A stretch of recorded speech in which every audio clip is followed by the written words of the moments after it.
The other day I was talking to my dad and I asked him about the time in which someone stole his phone. He explained that several hours after the incident, he was talking to a friend that told him to go to a local pawn shop. My dad thought that was a great idea. Immediately after he arrives at the local pawn shop, he asks about phones for sale. And as he looks at the options, he notices a cell phone with the same shape, size, and even similar phone cover as him. My father requests to see it up close, and as he turns it on, lo and behold, it is his phone. Even his name was still on the home page. He proceeds to explain to the owner of the shop that this device belongs to him and had been stolen that same day. The pawn shop owner replies, "I don't care whose phone it is. You still have to pay for it." Mind you, this phone was very important to my dad. At the time, he was a car inspector hired by many car dealerships around our country of Puerto Rico. This phone had hundreds of pictures and reports that were daily sent to my father's employers. This phone was his moneymaker, and in essence, this device was of great value to my father. And so, in order to avoid further trouble and police involvement, my dad asks, "How much?" They negotiated the price, and my father was able to buy back something that was already his. There's a similar story found in the Bible. The Old Testament tells of a prophet called Hosea. Now, Hosea is not one of the most famous prophets in the scriptures. In fact, he is one of the so-called minor prophets. Long story short, Hosea is commanded by God to marry a prostitute by the name of Gomer. Yes, wild, I know. I mean, within the context of Jewish life, tradition, and religion, Hosea has no business even being near a woman like this. He is a man of God, pure and dedicated to the things of the Lord. However, God orders that Hosea take this most unorthodox step. The prophet obeys God, takes Gomer as a wife, and as the years go by, they have 3 children. One day, Gomer is gone. God tells Hosea that his wife has gone back to a life of prostitution. The Lord commands Hosea to go find her and love her again. What was that search like?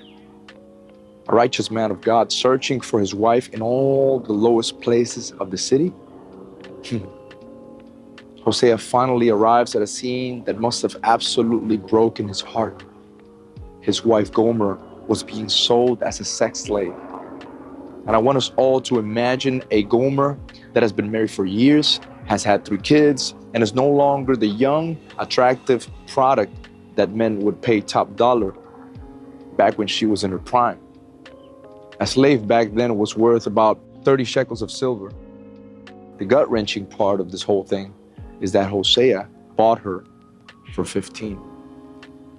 What was going through her mind at the time? How could he ever forgive me?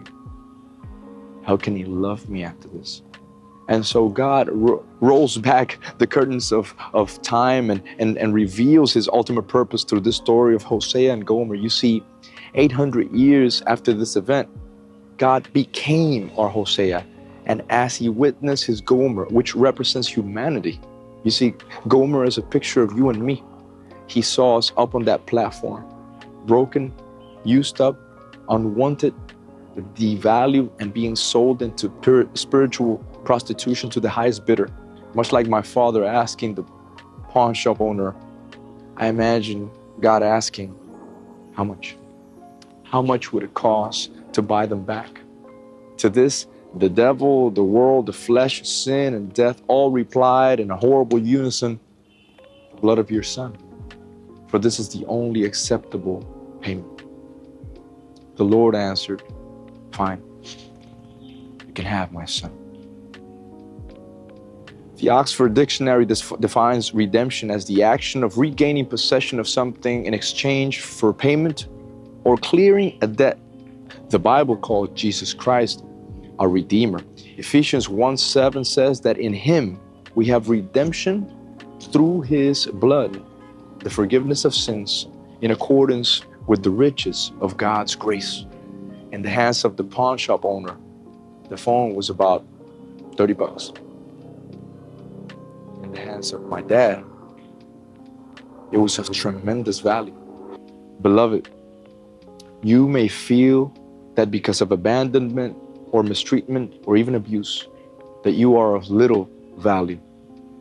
In the hands of the wrong one, you always will be.